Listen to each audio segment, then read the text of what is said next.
Olá, colegas. Sou o professor Walter Martins, da UFERSA. Vou conversar com vocês hoje sobre a história dos logaritmos.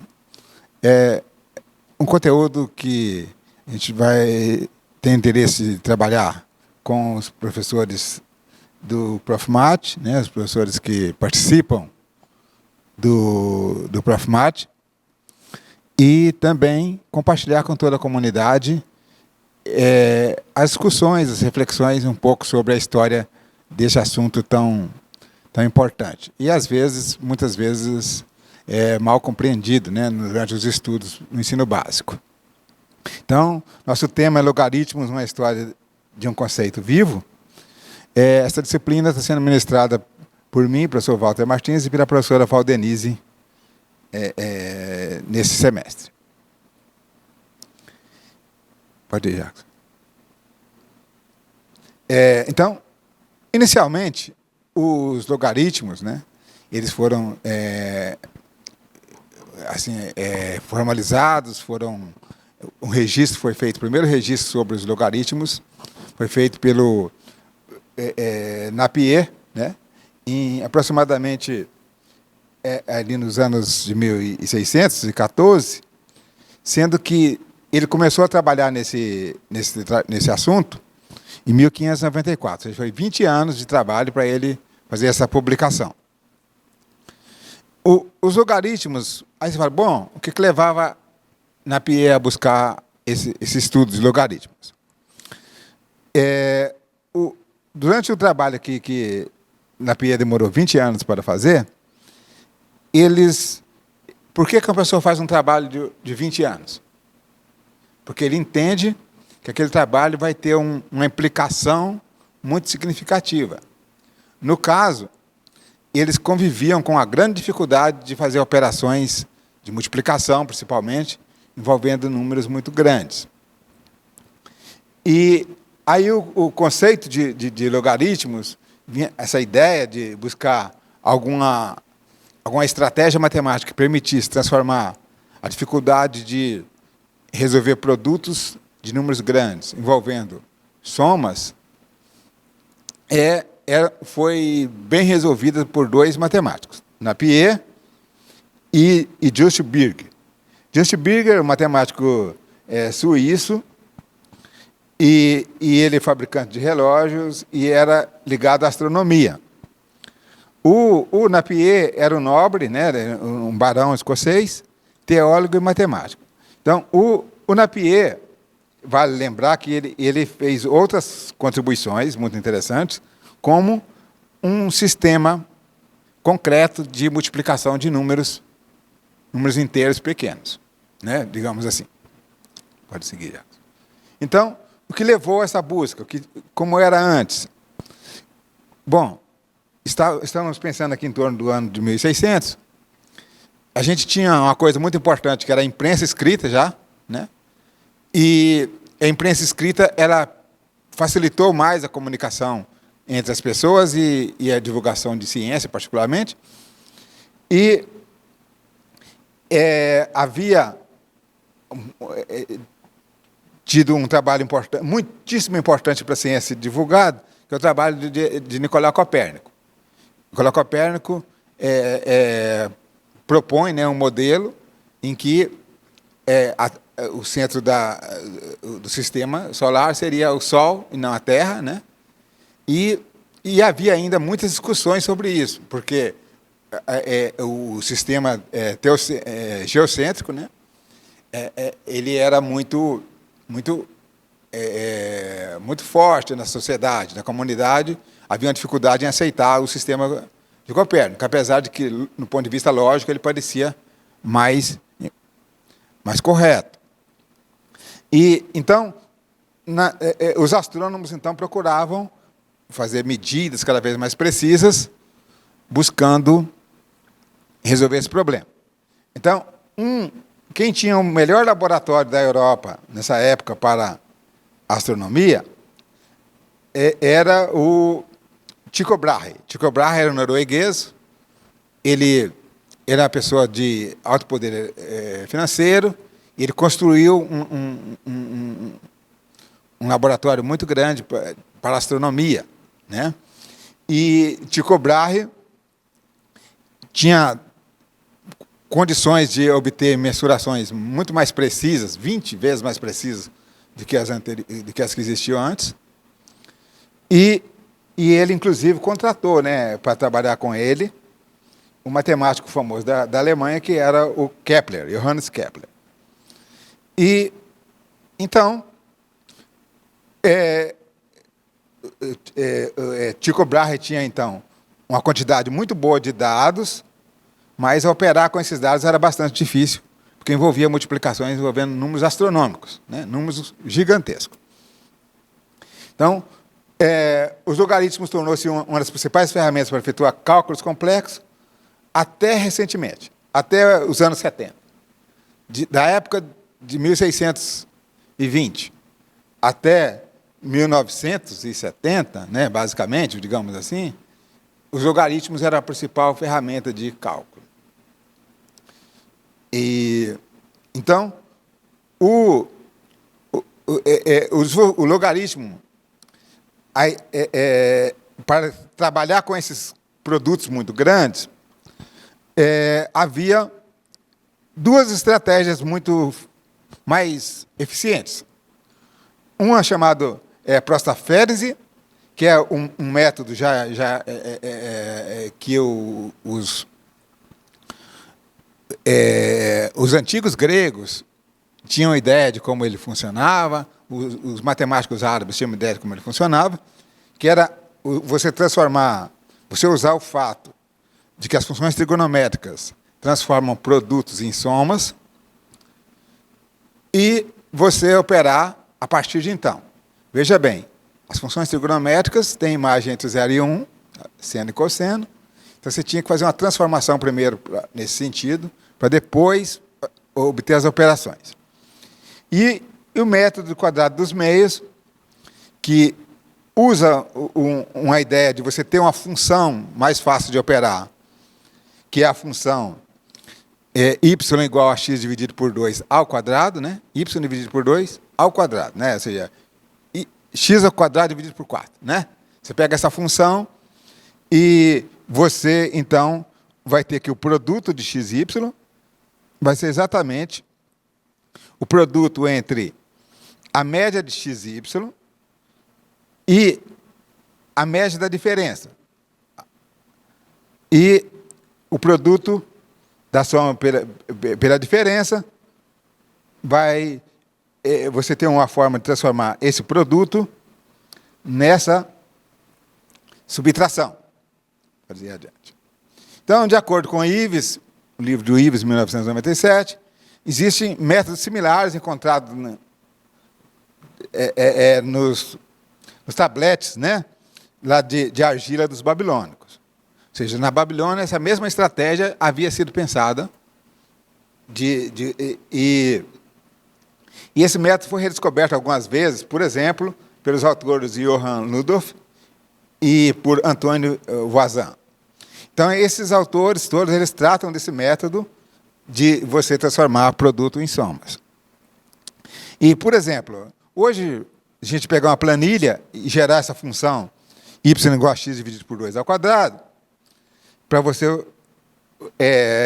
brincar aqui com a prostáférese, né? Com essa forma de você transformar produto pela soma usando esse método dos quadrados, das diferenças de quadrados, você vê que se eu quiser fazer o produto de 0,48 por 1,32, bastaria eu pegar esse número, esse aqui, né, que é o quadrado desse, subtrair por esse daqui, a diferença deles vai dar exatamente o produto.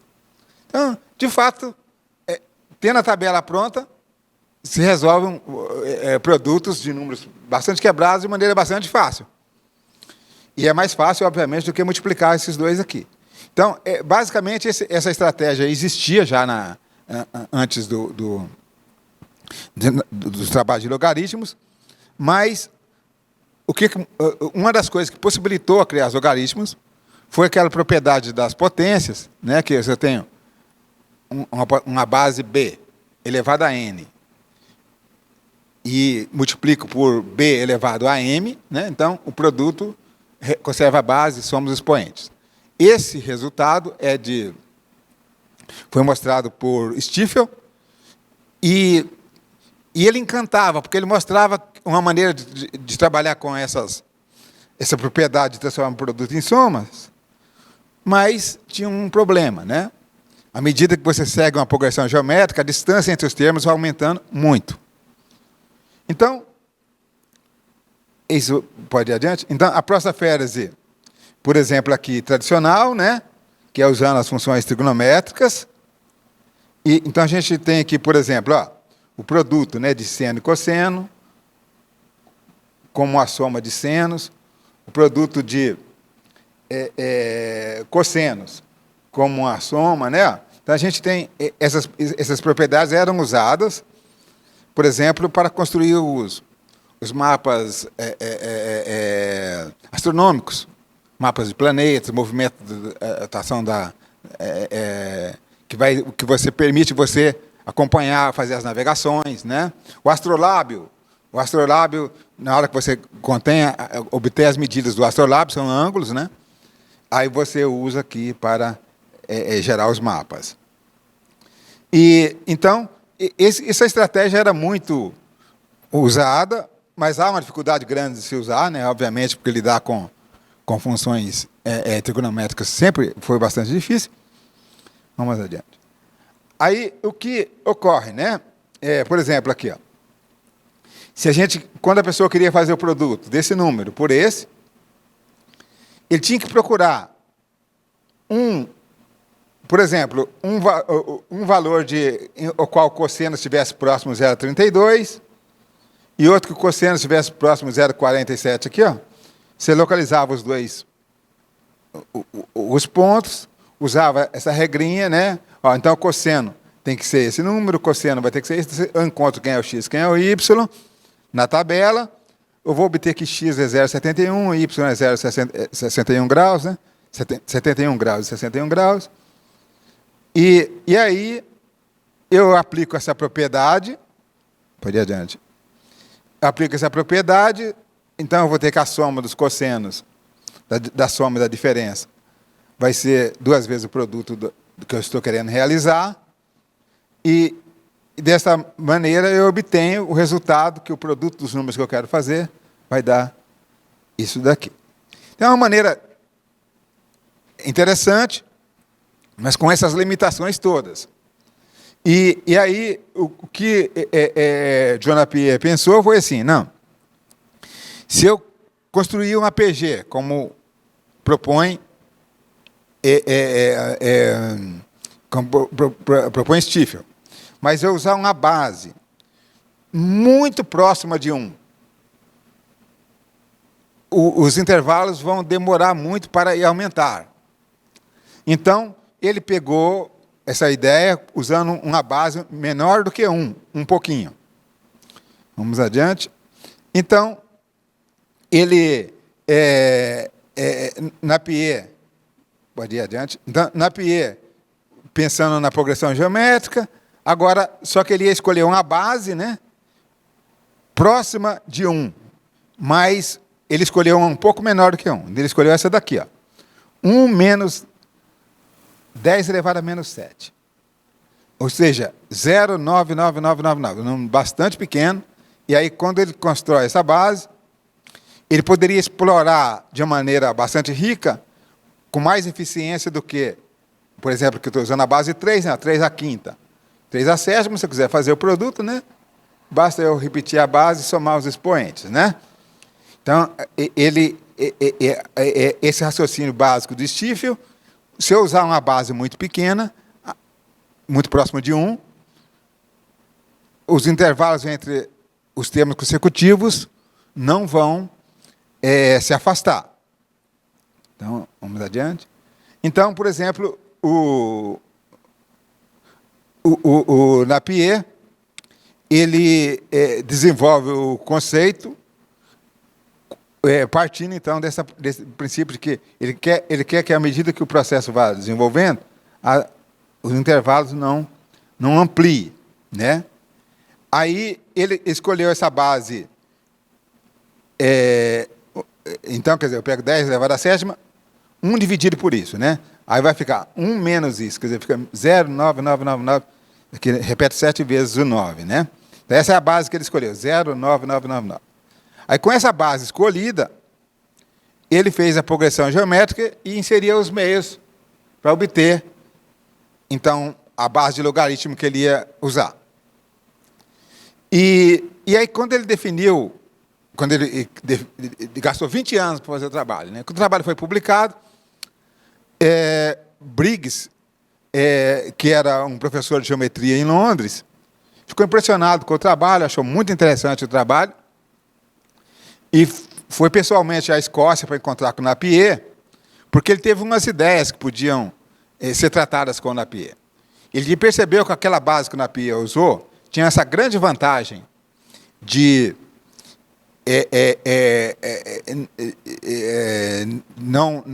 dos intervalos não mudarem pouco, né, à medida que a progressão geométrica subia, mas tinha uma desvantagem operacional na hora de fazer as contas. E aí o Briggs propõe, então, a Napier usar a base 10. E ele falou assim, como fazer a tabela, então, para a pessoa utilizar, né? Aí veio a ideia de basta conhecer os logaritmos de 0 no caso, de 1 a 10, né? E se eu conhecer os logaritmos dos números que estão entre maior do que 0 e menor do que 10, mas eu posso pegar de 1 a 10, né? Que é melhor. Se eu conhecer todos eles, usando os conceitos de característica mantissa, né? Que mantissa designa a parte fracionária e característica designa a parte inteira do logaritmo. Então, a pessoa vai conseguir fazer as operações e usando uma base 10, que é uma base que a gente está mais acostumado a utilizar. E Napier entendeu bem essa proposta de Briggs, mas o Napier já estava idoso, ele achava que não dava mais para ele trabalhar nessa proposta. Então, ele passou a Briggs essa tarefa de fazer esse trabalho, e Briggs faz uma tábua envolvendo logaritmo, que você pode fazer cálculos com números de 1 a 20 mil, e depois ele fez uma outra tabela envolvendo, que possibilitava você fazer contas de 90 a 100 mil, né? 90 mil a 100 mil. Aí, o Briggs, qual era a estratégia que ele usava para obter os termos intermediários, né? Então, por exemplo, entre 1 e 10, quer dizer, o logaritmo de 1 vai ser 0, o logaritmo de 10 vai ser 1, né? E aí, para ele obter os intermediários, inseria meios na PG.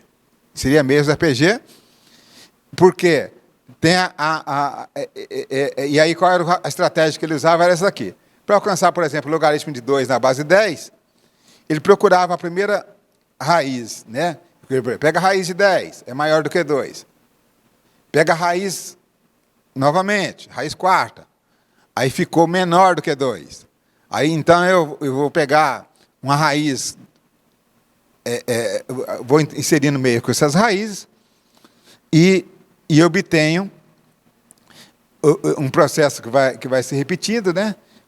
Para calcular aqui as raízes pares, as potências, raiz 2, raiz quarta, raiz oitava, né? Do número, e depois ele ia efetuando as somas, né? Então, o logaritmo, ele fazia raiz de 10, raiz quarta de 10, raiz oitava de 10, assim por diante. Aí depois ele observava, né, o 2, e ele iria pegando os fracionamentos usando a seguinte propriedade. Vai adiante. Então, a propriedade é que a média geométrica e a média aritmética é assim, né? Se eu pegar o produto de A vezes B, a raiz dele, insere o termo cujo logaritmo é exatamente a metade. Né? Logaritmo da metade, logaritmo da média entre os dois, vai ser justamente o logaritmo desse aqui. Então, aqui tem, estou representando. Então, por exemplo, para ficar mais simples, eu tenho o 1 e o 10. Então, se eu fizer o produto de 1 vezes 10, tirar a raiz de 10. Então, o logaritmo aqui seria, se aqui o logaritmo é 1, aqui o logaritmo é 0, aqui seria meio. Para eu inserir um meio entre os dois, eu faço esse vezes esse, 10 vezes raiz de 10, raiz disso. Então, o número, aí o logaritmo desse aqui, certo? Vai estar associado a metade entre meio e 1, que é 0,75. A mesma coisa aqui, eu pego o produto desses dois, vai dar, e tiro a raiz, né, 1 vezes raiz de 10, raiz disso, raiz quarta. Então, aqui vai ficar, o logaritmo desse número vai ser a metade de 0,5, vai ser 0,25. Então, essa é a estratégia que o Briggs está usando ali, né? E outra pessoa que desenvolveu o logaritmo, inclusive antes os trabalhos científicos mostram, as pesquisas científicas mostram como foi antes até do Napier, mas ele publicou depois. Né? Ele publicou depois. Aí esse matemático suíço, a base que ele escolheu era próxima de 1 também, ele teve a mesma ideia que o Napier teve, mas no caso ele escolheu um pouco maior do que 1, né? Enquanto o Napier usou 0,99999, próximo de 1, aqui ele usou um pouquinho maior do que 1. 1 mais 1 dividido por 10.000, né? Aí, e agora nota que esse número aqui está bem mais longe de 1 do que o número que o Napier escolheu. Então, o que acontece?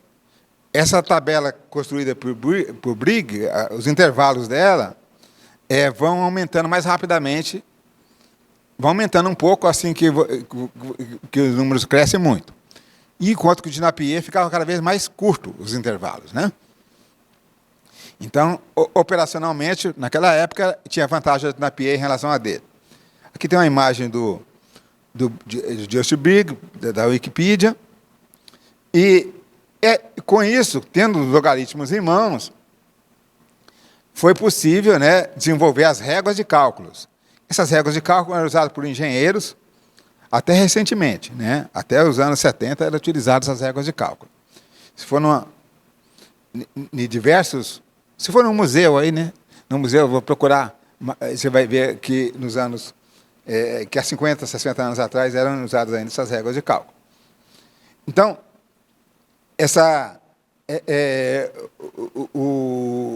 uma régua de cálculo, a primeira pessoa a fazer régua de cálculo foi o William Oughtred, que ele era um clérigo e matemático, e ele teve a ideia de usar as escalas logaritmos, assim, na justa posição de duas réguas, né, fazer as operações. Daqui a pouco vamos exemplificar melhor.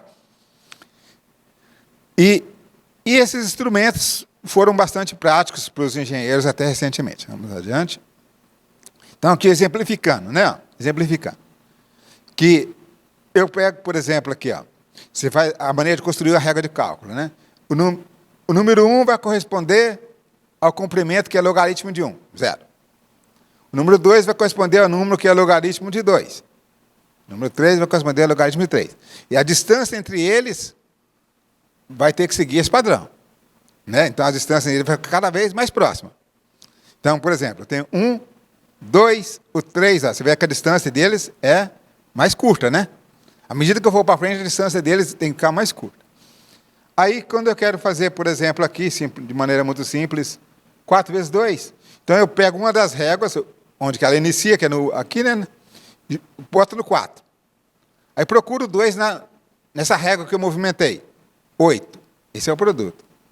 Ah, eu quero fazer 4 vezes 3. Então, nessa régua de cima, eu procuro 3. 12. Então, essa maneira bem práticazinha de fazer essas continhas e que eram utilizadas e foram utilizadas anos e anos. Então, a regra de cálculo foi muito importante ao longo de 350 anos, né? Mas agora ela se tornou obsoleta, porque surgiu as calculadoras, né? E então a gente fala, bom, se logaritmo tinha toda essa importância para o cálculo, e a gente não precisa mais das regras de cálculo, porque a gente estuda logaritmos. Porque logaritmos, além de ajudar no cálculo, o conceito de função logaritmo tem muitas outras aplicações importantes, que não tem nada a ver com o cálculo propriamente dito. primeira pessoa a observar isso, assim que está registrado, Jacob Bernoulli. É importante lembrar que a família Bernoulli, a família de mercadores da França, que diz que ali nos anos 1650 até 1750, tinha 14 matemáticos na família Bernoulli, né? Então, era uma família que o pessoal gostava muito de trabalhar com números, além de ser mercadores, né? Então, a família o Jacob Bernoulli percebeu o quê? Que você poderia pensar na seguinte coisa: se você tivesse que cobrar, digamos, uma taxa, né, uma taxa de juros anual, e você pensasse, bom, eu faço a correção a cada ano. O que acontece se eu fizer a correção a cada metade de ano, a cada 6 meses, mas, obviamente, a correção vai ser da metade, né? Então, seria assim. Vamos adiante. Por exemplo, né? Eu vou dividir em 2 partes. Então, seria, por exemplo, a correção ia ficar 1 mais meio, né? Quer dizer, eu corrigir, dividir por 2 e elevar ao quadrado. Se eu elevar em 3, se eu dividir em 3 parcelas, vai ser por quadrimestres. Então, eu vou dividir a mesma taxa anual, eu vou dividir por 3, e vou elevar ao cubo, né? Vai ficar 1 mais 1 sobre 3 elevado ao cubo. Assim por diante, né? Aí, quando a pessoa faz esse procedimento, a primeira noção que tem é esse número vai cada vez maior. E cada vez maior, mas, curiosamente, ele é limitado. Ele é cada vez maior, mas ele é menor do que 3 sempre. Quanto mais parcelas você pega, mais chega próximo de 2,7182. E, então, isso aí despertou a ideia, né, que a gente pode perceber que qual o valor que deve dar. Aí Euler calculou o limite, né? Calculou o limite dessa sequência proposta por Jacob Bernoulli, e é o famoso número de Euler, né? Número E, que ele vale 2,7182, né? Mais ou menos. Aí, esse número de Euler é a base dos logaritmos que chamam logaritmos naturais.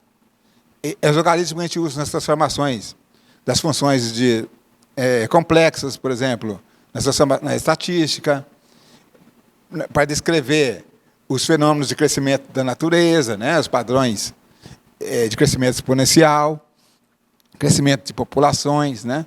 Então, o número de Euler tem um papel muito importante, se mostra muito interessante, e nas simplificações de operações matemáticas, né? E, então, o número de Euler é muito interessante e veio justamente do desenvolvimento dos logaritmos. Adiante, Jacob. E, nesse conteúdo que nós tratamos aqui, você pode encontrar essas referências aqui, que você vai encontrar esse conteúdo. Boyer, 2 livros, um de 1996, sozinho dele, e outro aqui dele com Merzbach, de 2012. Ives, né, que a Introdução à História da Matemática, o Ives é da Unicamp, né, e D'Ambrosio, que foi professor da Unicamp também, né, e tem todo um elo ligado à educação, vale a História da Matemática e Educação, e Maor, né, que trata da história de um número, né, história do número e Cholobá, né, que é uma visita no site aqui desse trabalho na Wikipedia. Muito obrigado, até o próximo encontro.